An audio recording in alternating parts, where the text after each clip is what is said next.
I'm going to start by giving everyone a little bit of background on myself, and then I'm going to share some key lessons that I've learned in my journey, which I wish I had been told when I was maybe studying or coming and starting my career. At university, I went there and मुझे really पता नहीं था कि मैं क्यों गया हूँ university. I went there because that's what my parents told me was the right thing to do. I started some businesses in the entertainment space while I was at university just to get by, because it seemed that was where all the students were spending their money. And while I was doing all of that, I also had a part-time job. And in essence, I didn't really attend university at all. And I failed my first year by default because I didn't go to any lectures or attend university at all. In the end, after some back and forth, I left university and ended up in Dubai. At the time, it was around about 2006, I believe, and the property market in Dubai was booming. And within a year of being there, I was making 15 to 20,000 pounds every single month.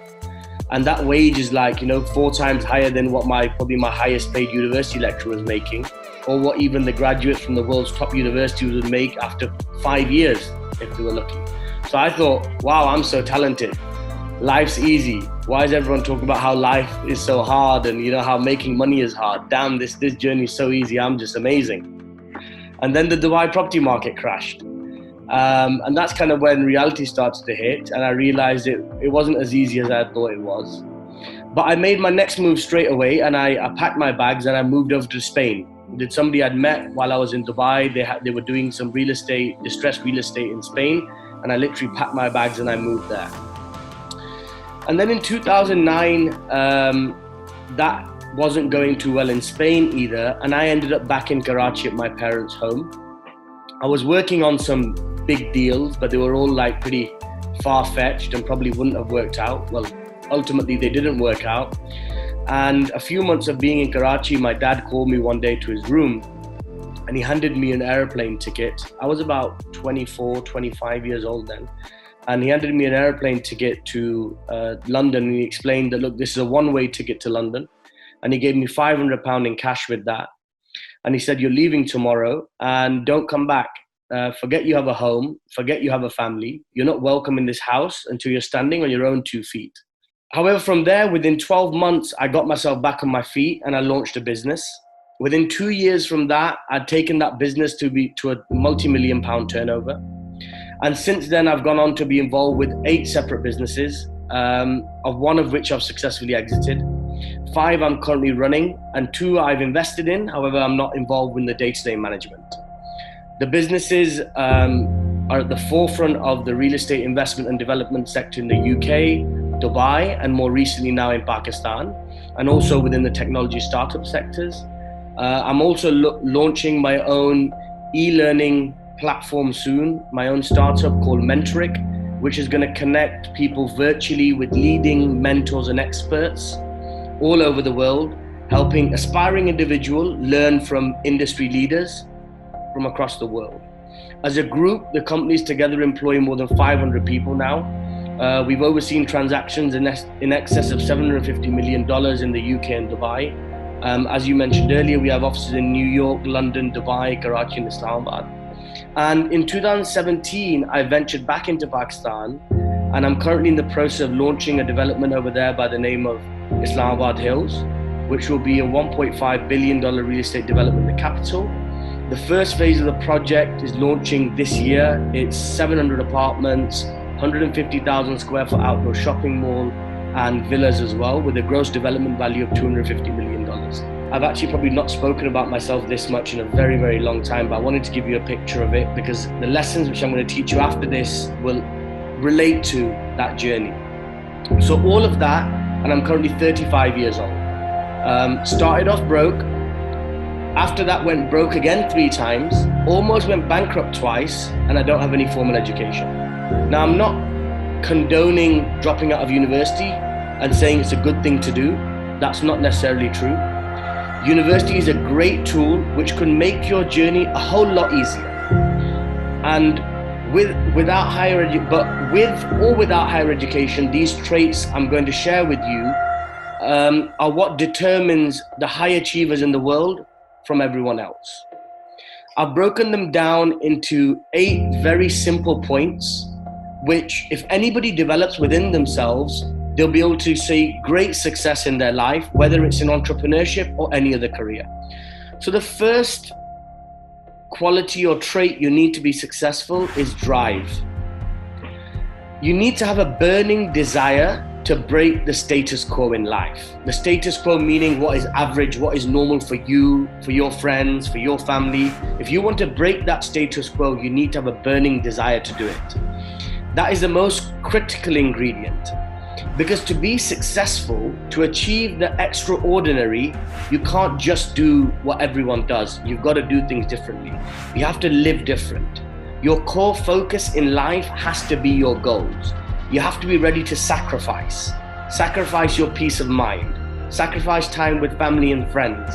And dedicate yourself to your career whilst others around you may be enjoying life. The journey of an entrepreneur is living a few years like no one else will, to live the rest of your life like no one else can. Disclaimer, that's not my quote, somebody else's, I've just put it in there, but it really resonates with me. So develop that burning desire. Understand your why. Why do you want to be successful? Because the journey is hard and you will need that deep desire to start and to keep going. Number 2, take risks. One of the key drivers to my success has been that I took risks over and over again, throwing myself into opportunities, whether it was packing my bags and moving to Dubai with no idea of what I was going to do whilst crashing at a friend's place, or the many businesses I subsequently launched. Honestly, I didn't really know what I was doing, but I just knew I would make it happen. Have that can-do attitude. Don't sit and wait for the perfect time. Throw yourself at life, take big risks, embrace uncertainty, it pays off.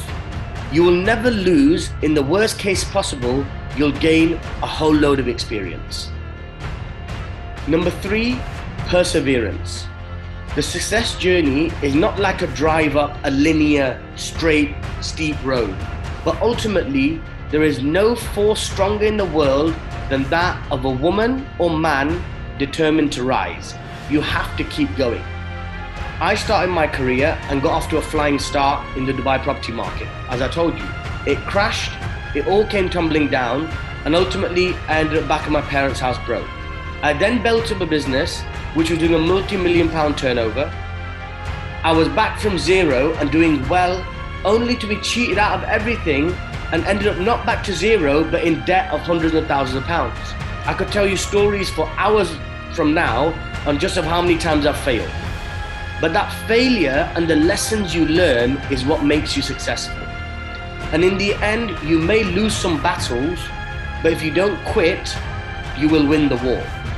So perseverance, no matter what obstacles come in your way, you have to keep going, because ultimately, persistence beats resistance.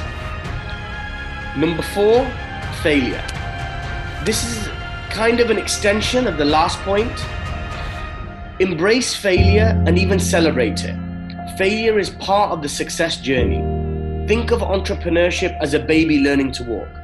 The baby first learns how to stand up, learns how to balance, then takes one step. Let's say he takes a step with his right foot, puts too much weight on his right foot, and gir jata, he falls over.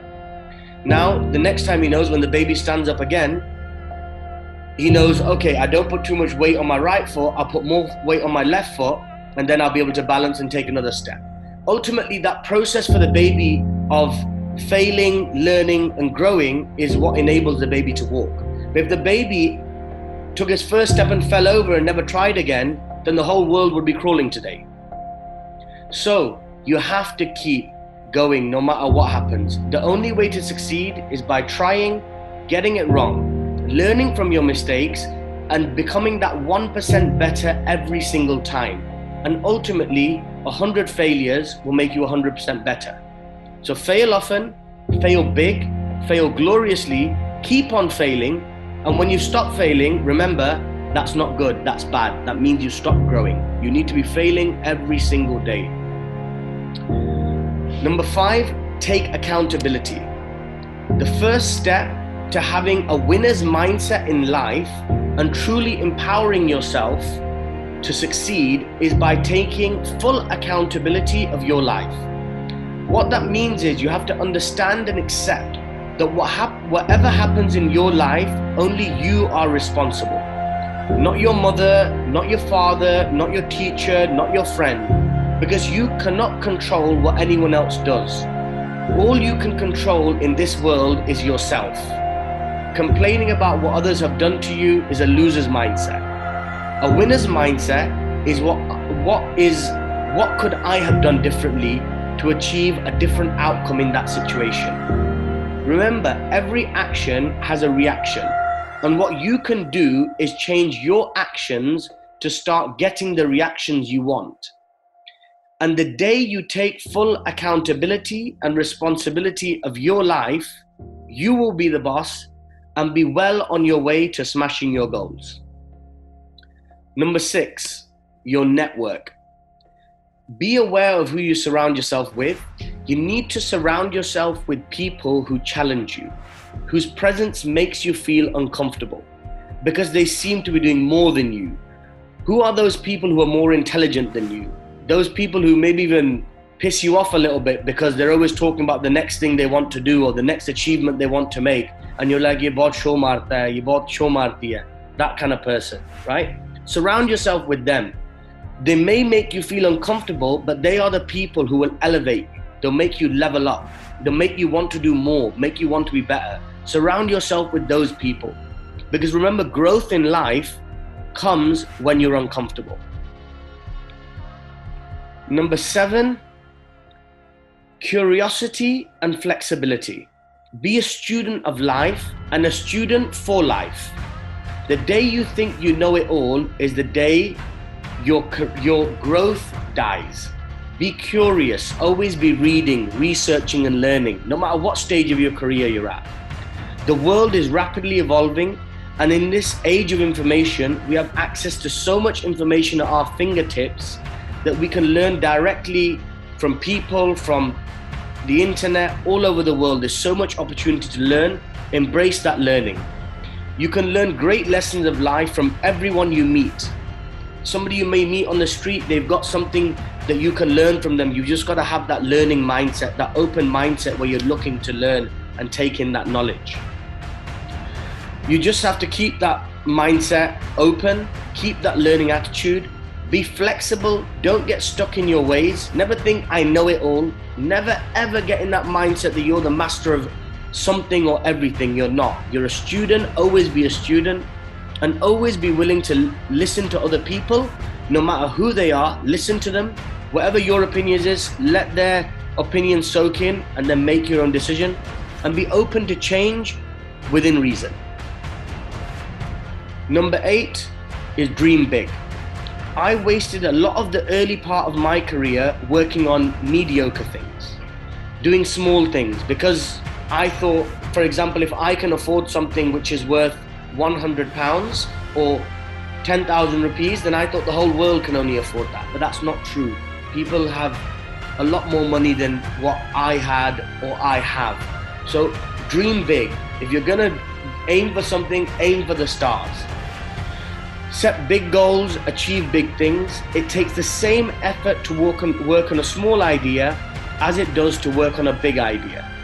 So if you're going to do it anyway, do it big. There is no more or less risk with big or small. And again, this marries into your network.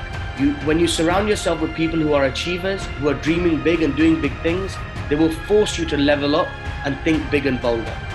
I just realized that as I was putting this together, I actually made 9 points. So you've got a bonus one now, number 9. Number 9 is, and this is the ending of my short segment, is the best time to start is now. Don't wait for the perfect opportunity or the perfect time. There is no such thing. It will never come. The best time to start anything you want to do is today, right this minute. Your journey is going to be full of setbacks. I'm yet to meet anyone or read of anyone whose wasn't. So the sooner you start, the quicker you can get those early lessons out of the way and set yourself on the trajectory to success. I'll close this by saying that the greatest countries in the world are the greatest because they have the greatest entrepreneurs, the most innovation. If Pakistan is going to be a prosperous country, it's the young entrepreneurs like yourself, the young people like yourself who need to become the great entrepreneurs of tomorrow, and you guys need to lead the way. Thank you very much.